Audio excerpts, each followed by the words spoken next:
رسول الله وصحبه وأصحابه وأولياء الله تعالى ولوالدينا ولمشايخنا ولجميع المسلمين والمسلمات ولأنفسنا. الفاتحة.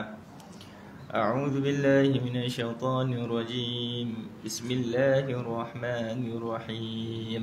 الحمد لله رب العالمين الرحمن الرحيم مالك يوم الدين إياك نعبد وإياك نستعين اهدنا الصراط المستقيم صراط الذين أنعمت عليهم غير المغضوب عليهم ولا الضالين آمين. أعوذ بالله من الشيطان الرجيم. بسم الله الرحمن الرحيم. الحمد لله رب العالمين والصلاة والسلام على أشرف الأنبياء والمرسلين وعلى آله وصحبه ومن تبعهم بإحسان إلى يوم الدين. أشهد أن لا إله إلا الله وحده لا شريك له وأشهد أن محمدا عبده ورسوله سيد الأنام. اللهم صل وسلم وبارك عليه. اللهم افتح علينا حكمتك وانشر علينا من خزائن رحمتك يا أرحم الراحمين. ربنا آتنا في الدنيا حسنة وفي الآخرة حسنة وقنا عذاب النار. وصلى الله على سيدنا محمد وعلى آله وصحبه وبارك وسلم والحمد لله رب العالمين. Bismillahirrahmanirrahim. Assalamualaikum warahmatullahi wabarakatuh. Alhamdulillahi rabbil alamin wa bihi nasta'in ala umuri dunya waddin. Wassalatu wassalamu ala asyrafil anbiya'i wal mursalin wa ala alihi wa sahbihi wa man tabi'ahum bi ihsanin ila yaumiddin. Ashhadu an la ilaha illallah wahdahu la syarika lah wa ashhadu anna Muhammadan abduhu wa rasuluhu sayyidul anam. Bismillah tawakkaltu ala Allah la hawla wa la quwwata illa billahil aliyil azim. Amma ba'd. Alhamdulillah, bersyukur kita kepada Allah Subhanahu wa taala kerana dengan limpah kurnianya kita masih dapat bangun lagi pada hari ini, dapat menikmati udara Allah Subhanahu wa taala dan dapat menikmati keindahan alam semesta yang Allah Taala jadikan kepada diri kita. Jadi sebagai umat Islam, kita perlu lakukan 4 perkara setiap hari. Apa dia? Yang pertama adalah kita membacakan Bismillahirrahmanirrahim. Dan yang kedua, kita bersyukur dengan mengucapkan Alhamdulillah. Dan yang ketiga, kita hendaklah berselawat ke atas Nabi Muhammad sallallahu alaihi wasallam. Dan yang keempat, kita hendaklah sentiasa berzikir kepada Allah Subhanahu wa taala. Jadi kita lakukan benda ni setiap hari kerana itu adalah tugas kita sebagai umat Islam. Jadi untuk pagi ni saya cari beberapa tajuk yang agak sesuai dengan kita punya orang kata kita punya kuliah ni. Jadi setelah saya fikir-fikir orang kata sempena pilihan raya negeri. Saya bukan nak berkempen, tapi kita cerita daripada sudut ilmiah, daripada sudut ilmu ataupun akademik. Jadi saya bahaskan sikit tentang kepimpinan. Kita soal tentang kepimpinan. Tak kira lah kita bukan nak suruh sokong siapa-siapa, tapi kita nak tengok apa kedudukan politik dan juga Islam. Kita tak tengok daripada sudut mana, kita tengok daripada sudut akademik ataupun sudut keilmuan. Jadi pada tajuk hari ini saya pilih adalah kepimpinan ataupun pemimpin yang Rabbani. Pemimpin yang Rabbani. Jadi sebenarnya kita tengok balik apa hukum kita memilih pemimpin. Pada suatu hari Rasulullah sallallahu alaihi wasallam bersabda, dia kata, tidak harus bagi 3 orang yang berada di tengah-tengah bumi yang lapang, ini bermusafir, melainkan mereka mesti melantik salah seorang daripada mereka sebagai pemimpin. Jadi dekat situ kita kena faham bahawa kita ni kalau duduk dalam satu organisasi atau kita duduk dalam satu kemasyarakatan, kita mesti memilih beberapa orang yang dipertanggungjawabkan untuk mengurus tadbir kita punya urusan.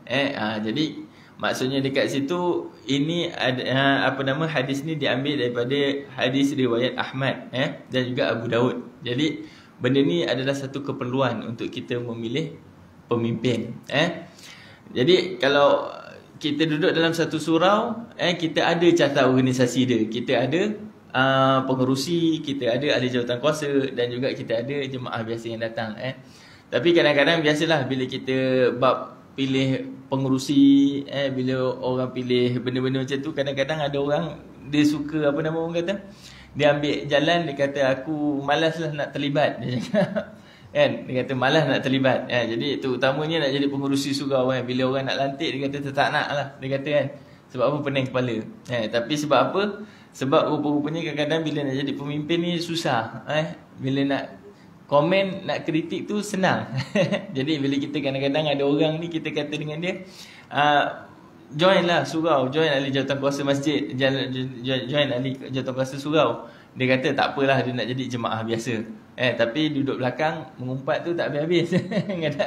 Kata saya tak berapa mahir sangat bidang-bidang jadi pengerusi ni apa semua, tapi kalau buat kritik-kritik ni saya pandai. Tu biasalah, orang kita ramai yang macam tu tapi bukan orang dekat sini, mungkin orang tempat-tempat lain. Jadi cuma nak ceritakan daripada hadis Nabi SAW, kita dapat kita dapat simpulkan bahawa memilih kepimpinan itu adalah satu kewajipan dalam Islam. Tak kiralah daripada mana, kalau dalam rumah tangga pun kita mesti ada seorang yang berwatakkan sebagai pemimpin, kan? Tak kiralah, masing-masing pilihlah antara suami dengan isteri. Ikutkan logik suami, tapi ada orang isteri dia yang pemimpin, tapi tak, kadang-kadang isteri tu menteri, agung dia endorse je. Jadi macam tu. Jadi macam mana pun dalam organisasi dia mesti ada tadbir urus. Jadi bila kita sebut organisasi tu, bilangan dia adalah lebih daripada dua orang. Jadi kalau dua orang boleh, perlu tak kita memilih salah seorang untuk menguruskan, kan?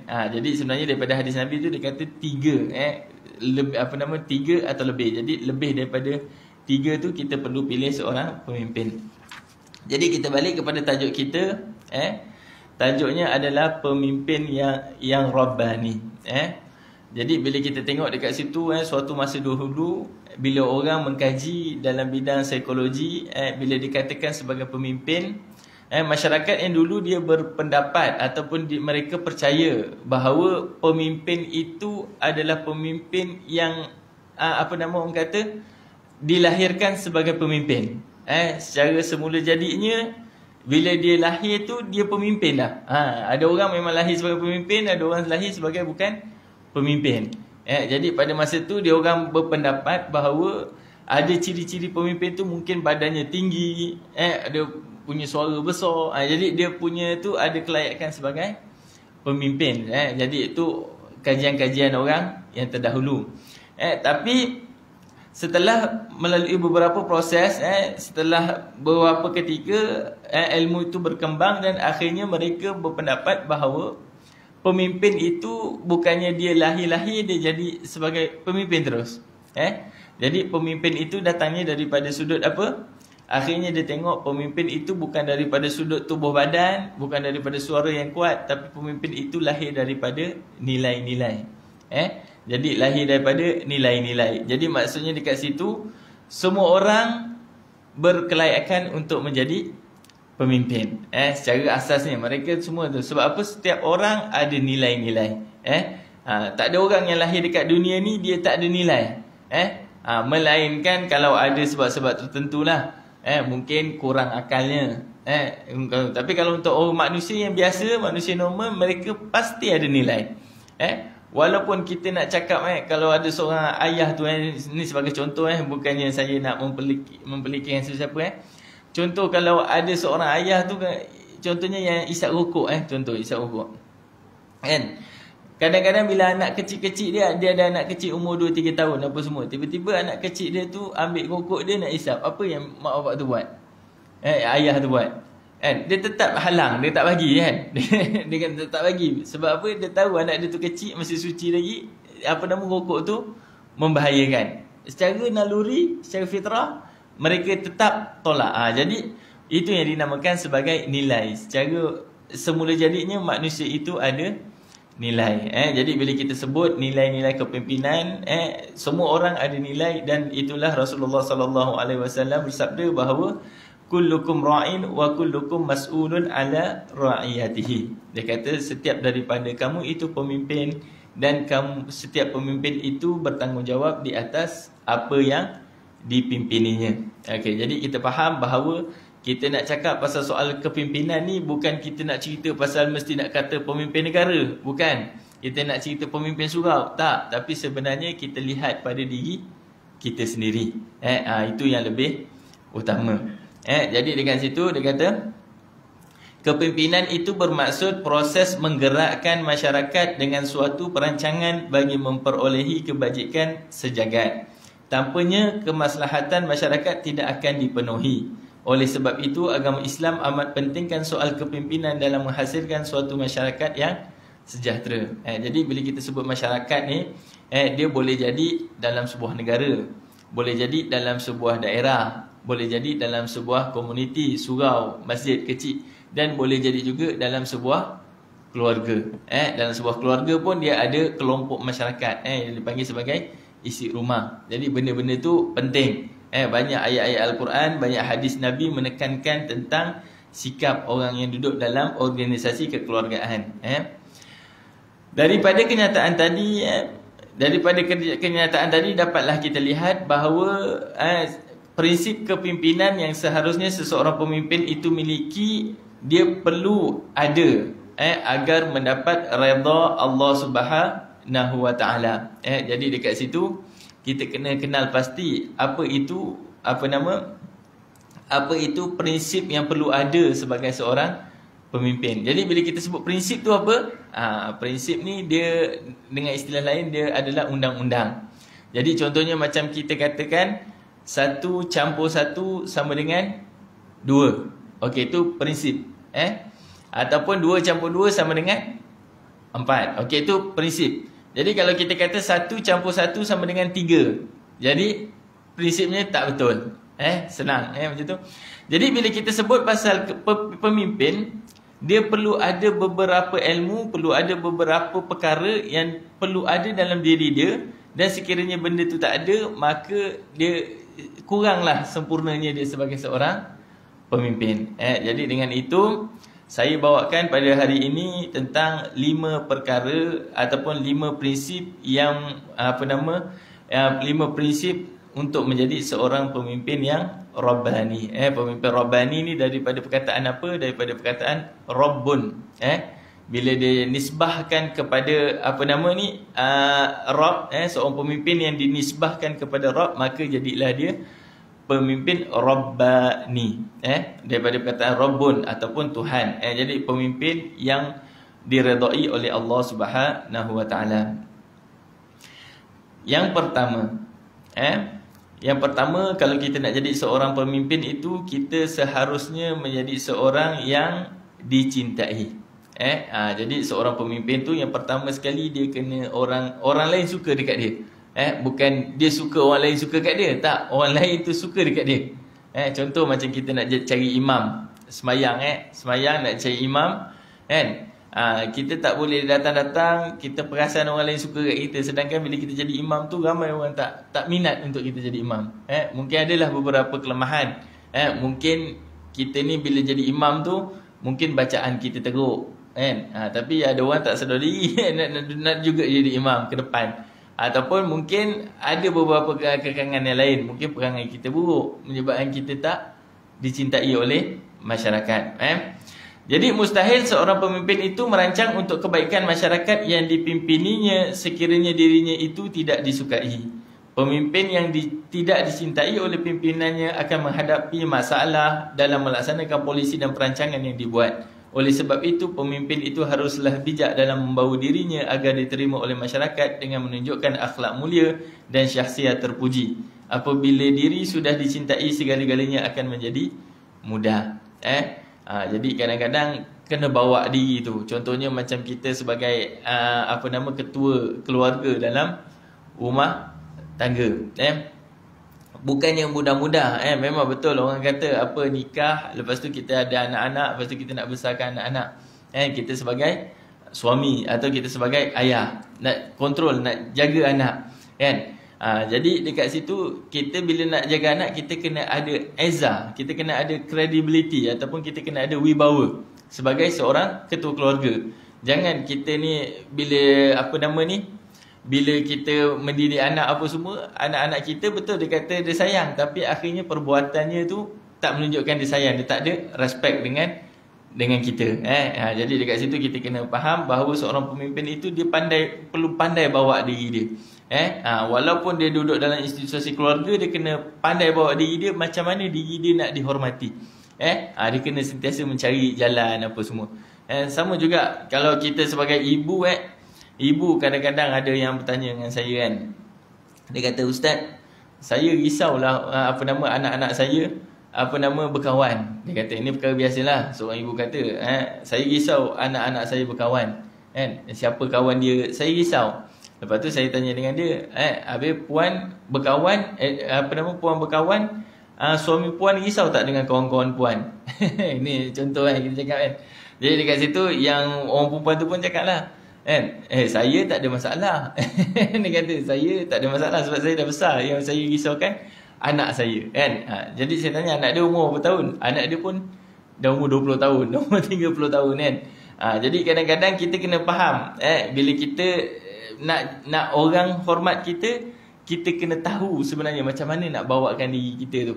Macam orang perempuan tadi, kes tadi, kalau kita nak anak-anak kita hormat kita, tengok macam mana pula sikap kita dengan suaminya. Jadi macam tu kaedahnya. Jadi bila kita jadi seorang pemimpin, kita jadi seorang ayah, kita nak anak-anak dengar cakap kita nak anak-anak kita sayang kat kita. Okey, macam mana kita punya pembawaan kita.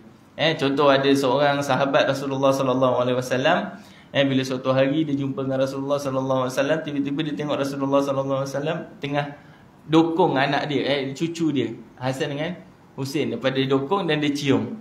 Jadi dekat situ sahabat tu berkata, dia kata, "Ya Rasulullah, aku ada banyak anak tapi aku tak pernah buat macam ni dekat anak aku kan." Jadi sebab apa? Mungkin dia ada satu prinsip kan. Prinsip dia tak nak buat macam tu sebab mungkin menjatuhkan maruah dia. Mungkin. Jadi dekat situ Rasulullah kata, barang siapa yang tidak mengasihi maka dia tidak akan dikasihi. Jadi dekat situ kita ni kena bawakan diri kita, walaupun siapa pun kita kena banyak mencintai orang lain. Kadang-kadang hati ni dia selalu simpan syakwa sangka apa semua, kita kena abaikan dan kita terus menuju ke depan.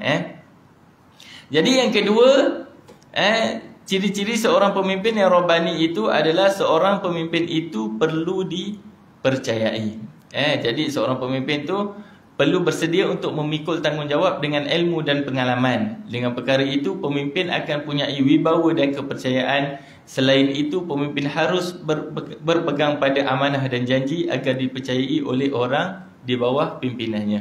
Jadi dekat situ kita tengok prinsip yang kedua, seorang pemimpin itu perlu dipercayai. Dia bukan hanya perlu disayangi saja, tapi dia perlu dipercayai.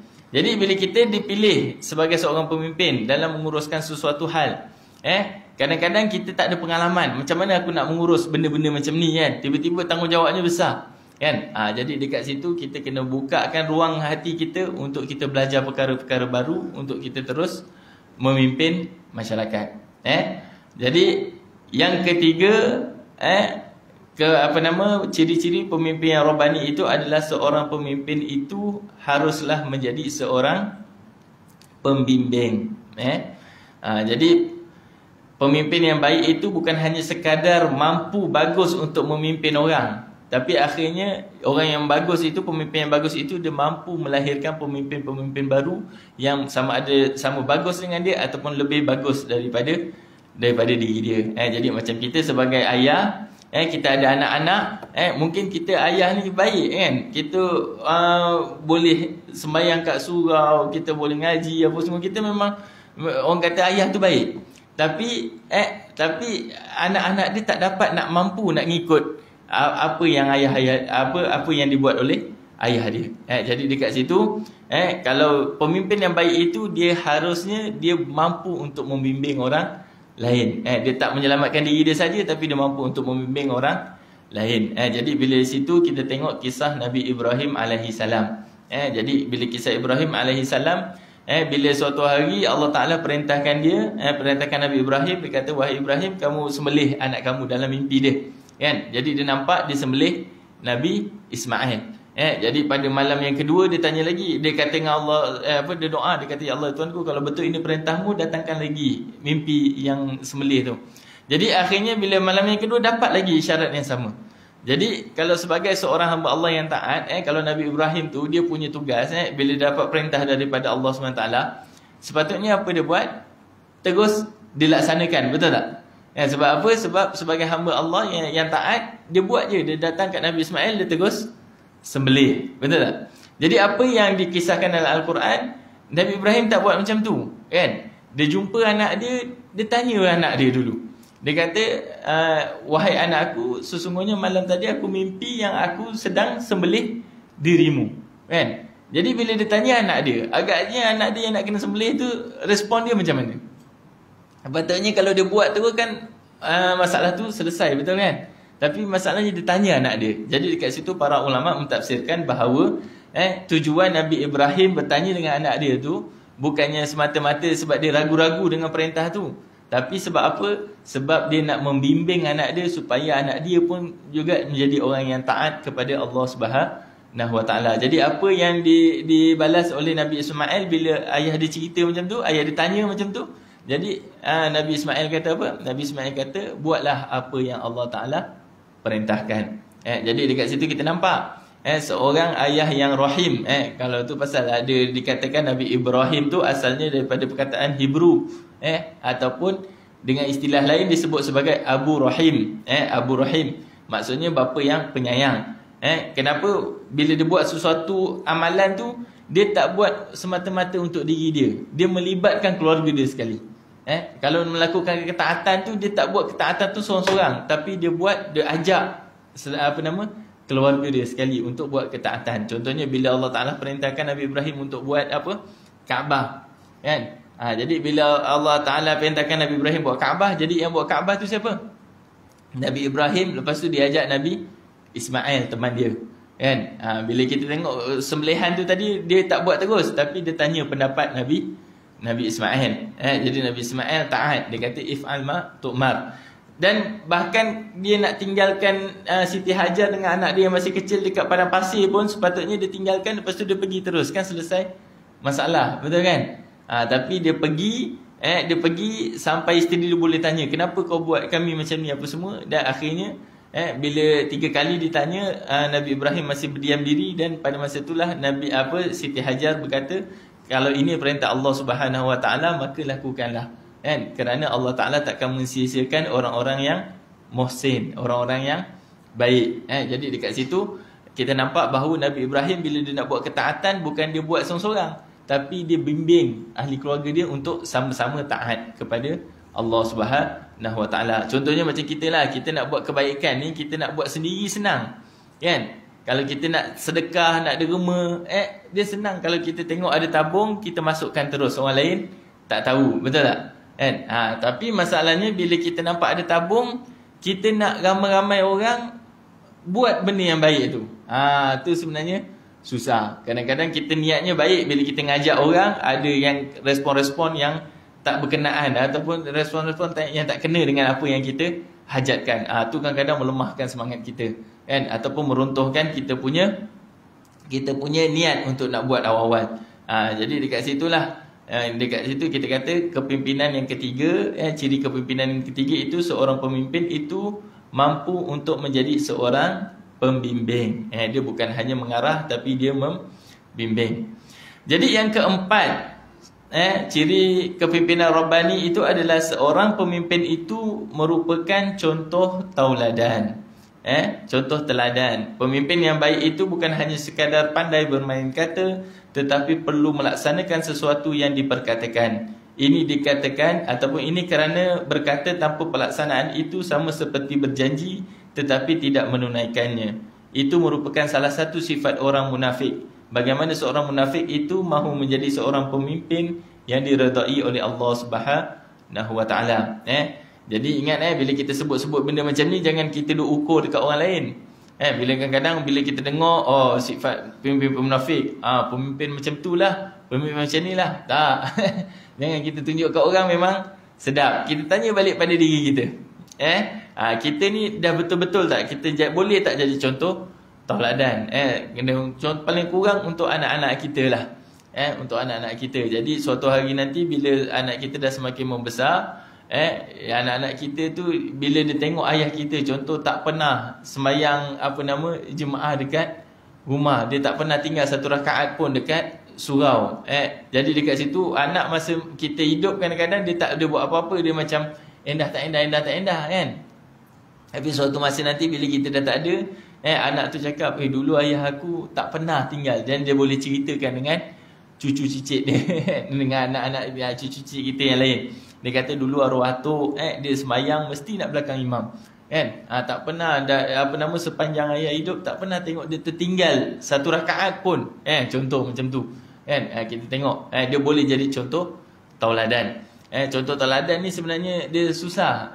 Kita nak cakap tu memang senang. Kita cakap suruh orang buat baik, suruh orang buat ni, suruh buat macam tu kan. Tapi kita nak jadi contoh tu dia payah. Sebab dia memerlukan betul-betul pengorbanan. Contoh macam kita tengok macam mana bila kita katakan orang yang berada di keliling Nabi SAW. Contohnya Sayyidina Umar. Bila suatu hari Sayyidina Umar bawa kepada Rasulullah SAW sejumlah harta daripada rumah dia. Dia bawa, dia jumpa dengan Rasulullah, dia kata okey, ini adalah sebahagian harta, sebahagian harta yang aku hendak sedekahkan ataupun hendak aku berikan untuk perjuangan Islam. Jadi Rasulullah tanya, berapa kau tinggalkan untuk keluarga kamu? Jadi Umar kata, apa yang aku bawa ini adalah sama dengan apa yang ada dekat rumahku. Jadi lepas tu jumpa Sayyidina Abu Bakar pula. Bila dia bagikan harta, lepas tu bila ditanya soalan yang sama, apa yang kau tinggalkan untuk keluarga kamu? Jadi dia kata, aku tak tinggalkan apa-apa untuk keluargaku, yang aku bagikan semuanya hanyalah semata-mata kerana Islam. Jadi dekat situ kita nampak bahawa betapa kuatnya keyakinan Abu Bakar As-Siddiq, sehingga akhirnya beliau menjadi contoh tauladan dan beliau dipilih menjadi khalifah yang menggantikan Rasulullah SAW. Jadi benda tu bukannya kita boleh cakap teori, tak boleh kan. Dia sampai dia boleh jadi contoh tauladan. Jadi seorang pemimpin ni yang keempat adalah dia mampu untuk menjadi contoh tauladan. Jadi yang kelima, seorang pemimpin itu harus meninggalkan legasi. Legasi ni maksudnya apa? Legasi ni bila kita tak ada, dia menjadi kepimpinan tu, dia menjadi buah mulut orang. Orang bercerita pasal kepimpinan tu berulang-ulang kali. Contoh bila kita tengok ada seorang ketua keluarga tu meninggalkan dunia, dah 20 tahun pun orang dekat kampung tu masih menyebut lagi. Dia kata dulu dekat situ ada si polan. Kita tengok dia macam mana cara dia didik anak dia, apa semua. Suka tengok dia. Nampak? Jadi itu yang dikatakan meninggalkan legasi. Jadi sebenarnya nak jadi baik tu untuk diri kita yang senang. Tapi kita nak meninggalkan kebaikan kita untuk orang lain tu sebenarnya dia susah. Jadi sebenarnya kita kata dalam seharian ni kita ada 24 jam. Jadi mana-mana kebaikan yang kita pernah buat, kita istiqamah. Sebab kita tak tahu kebaikan yang mana yang akhirnya akan meninggalkan legasi kita dalam masyarakat. Jadi dengan itu kita nampak dalam kelima-lima prinsip kepimpinan ni, yang pertama adalah seorang pemimpin itu haruslah dicintai. Yang kedua, pemimpin itu haruslah dipercayai. Dan yang ketiga, pemimpin itu haruslah mampu untuk membimbing. Dan yang keempat, pemimpin itu haruslah menjadi contoh tauladan. Dan yang kelima, pemimpin itu haruslah meninggalkan legasi. Dan kepimpinan itu disebut-sebut sehingga walaupun dia dah tak ada. Jadi tuan-tuan dan puan-puan, berdasarkan kelima-lima sifat ni, berdasarkan kelima-lima prinsip ni, agak-agak ada tak kepimpinan tu dalam dunia ni? Ada tak sampai sekarang kita masih ingat lagi ada seorang tu dia jadi seorang pemimpin, dia tu dicintai. Dan dia pemimpin, dia dipercayai oleh semua orang. Kan? Lepas tu dia jadi seorang pemimpin tu dia dia sampai sekarang kita masih menyebut-nyebut tentang kepimpinan dia. Ada tak? Bosku. Bosku belum lagi sebab dia masih hidup lagi, tak jadi legasi lagi. Agak-agak siapa? Agak-agak ada tak dalam dunia ni macam tu? Ada? Okey, jadi sebenarnya ada. Kan? Ada. Sampai sekarang. Kita tengok dah lama orang tu dah tak ada dah, tapi kita masih sebut-sebut nama dia. Betul? Andai kata ada musuh kita yang menghina watak individu tu, karakter dia. Kan? Musuh kita menghina dia. Kita boleh rasa marah walaupun kita tak pernah bertemu dengan dia. Agak-agak siapa tu? Agak-agak siapa? Ni Aziz. Ni Aziz tak, Ni Aziz sebahagiannya orang yang sokong dia je, yang tak sokong dia. Ya, walaupun agama yang sama, tetap ada yang menolak, betul kan? Jadi agak-agak ada tak orang tu, dia bersifat dia walaupun dah lama tapi kita masih menyebut-jebut nama dia, walaupun dah lama dia menjadi contoh tauladan. Rupa-rupanya ada dalam dunia ni. Jadi kelima-lima ciri ni ada, iaitu itulah dia insan yang paling mulia, itulah insan yang paling sempurna, itulah dia Rasulullah sallallahu alaihi wasallam. Kita tengok Rasulullah sallallahu alaihi wasallam bagaimana sifat baginda apabila berdepan dengan musuh. Walaupun dia dibaling dengan tahi, walaupun dia dibaling dengan najis, bila musuhnya itu, orang yang membencinya itu jatuh sakit, jadi dia sanggup, dia tak berdendam. Akhirnya dia bertemu, ketika orang tu sakit, dia menziarahi orang Yahudi yang sakit tu tadi. Jadi macam mana penyayangnya jiwanya, betapa besarnya jiwa baginda. Dan juga dia adalah seorang yang dipercayai. Kita tengok sebelum dia jadi Nabi dan sehingga dia jadi Nabi. Sehingga kan bila masa Isra' dan Mi'raj, bila suatu masa Rasulullah kata duduk dekat atas pentas, duduk dekat atas batu, gunung bukit yang tinggi. Dia kata kalau aku kata dekat belakang ni ada musuh, kau orang percaya tak? Dia kata macam tu.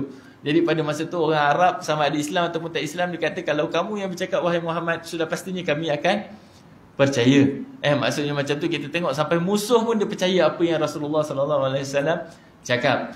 Kemudian Rasulullah kata sebenarnya malam tadi aku telah naik ke Isra' dan Mi'raj.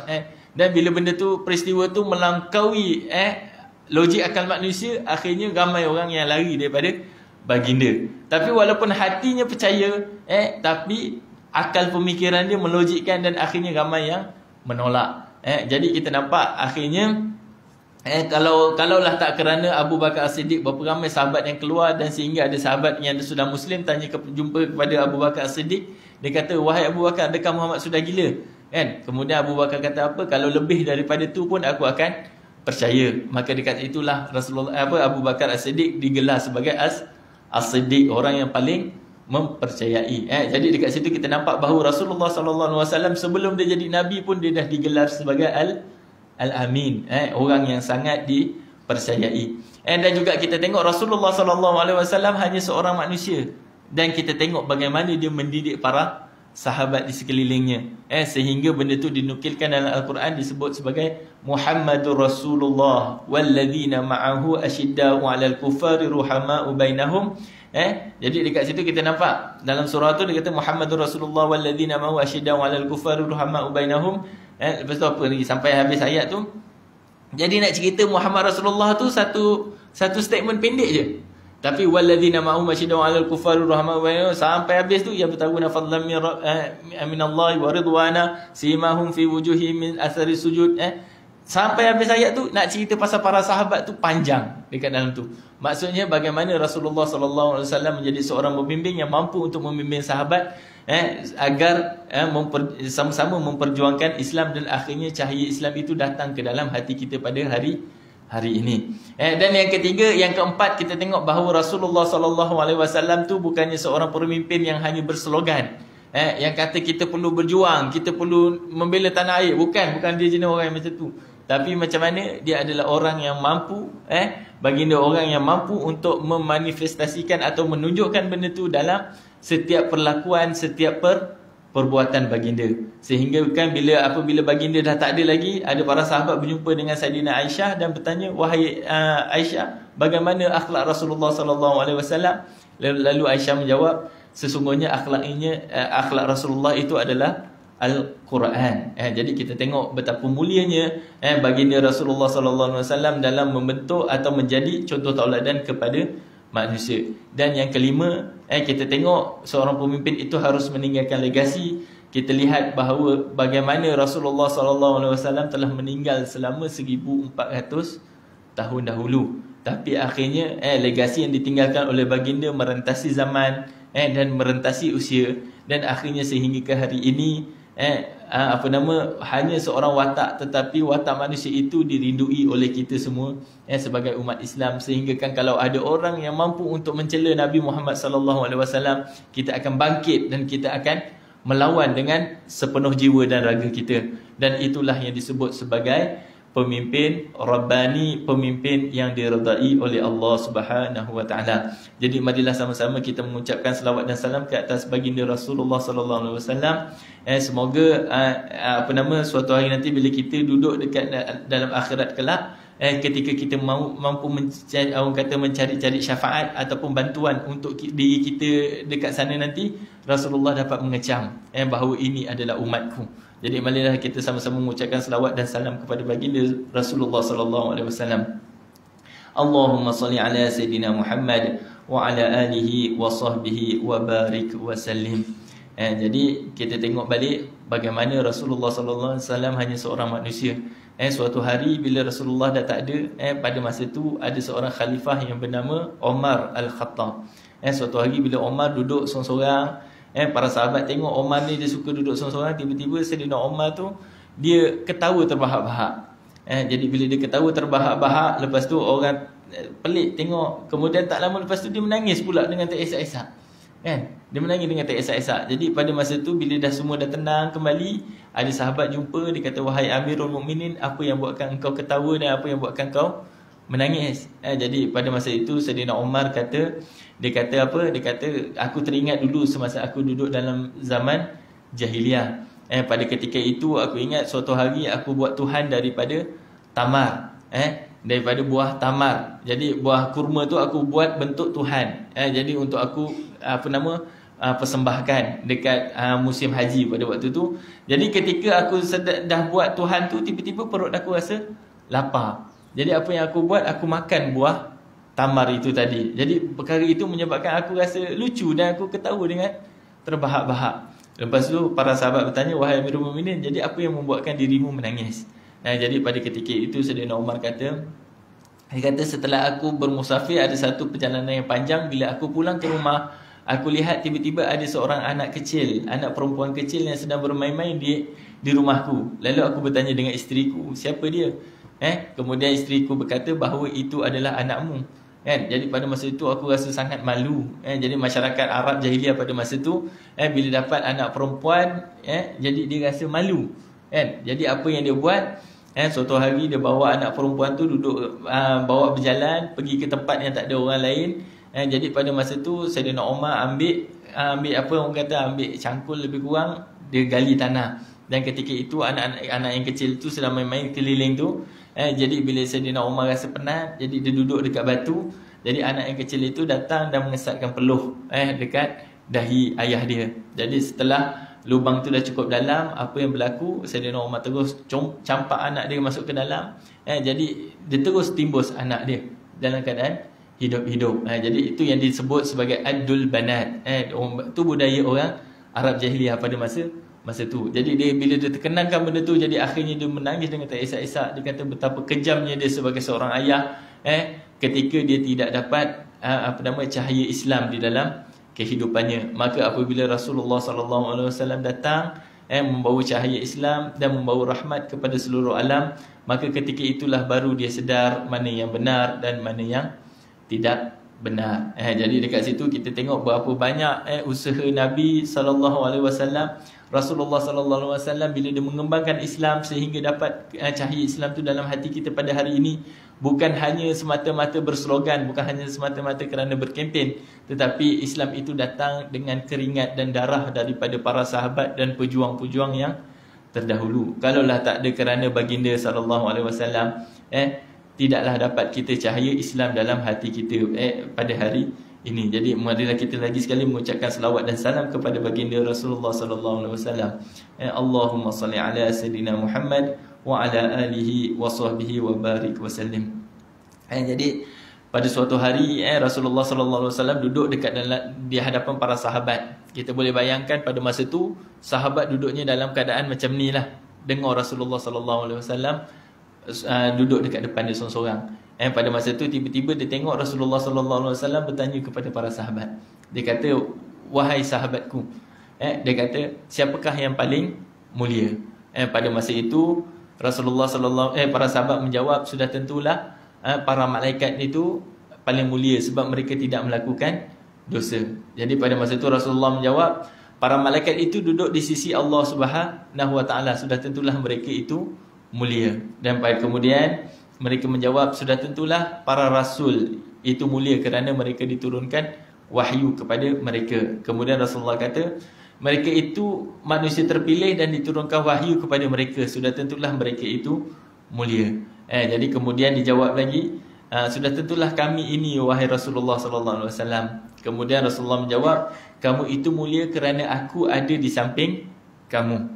Kemudian para sahabat mula mendiamkan diri dia dan bertanya, sesungguhnya hanya Allah dan Rasulnya yang lebih mengetahui. Dan pada ketika itulah Rasulullah sallallahu alaihi wasallam menjawab, sesungguhnya orang yang mulia itu mereka itu hidup jauh daripada zamanku, mereka tidak pernah bertemu dengan aku, tetapi mereka mencintai aku melebihi cintanya daripada keluarga mereka, melebihi cintanya daripada saudara mara mereka, dan melebihi cintanya lebih daripada diri mereka sendiri. Mereka itu adalah umatku. Jadi kita bermohon kepada Allah Subhanahu wa taala agar diri kita dijadikan ataupun dipilih menjadi umat Muhammad sallallahu alaihi wasallam.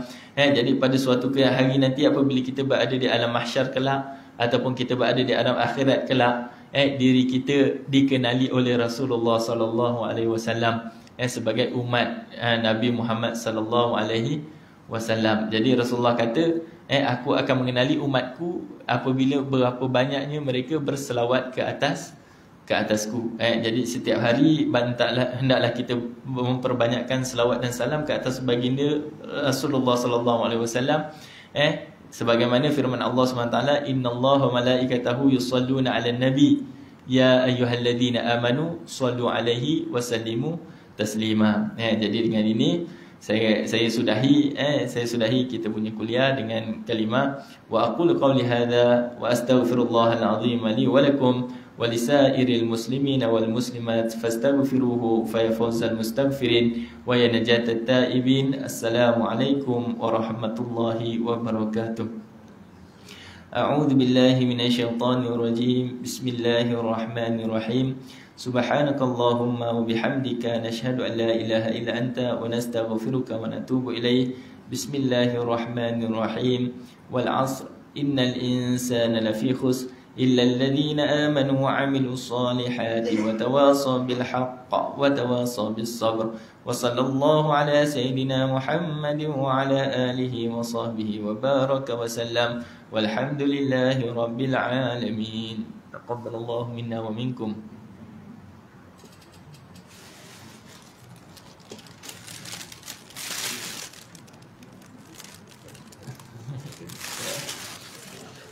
Ada bulletin ni pada semua saya, boleh panjang-panjang pada jemaah.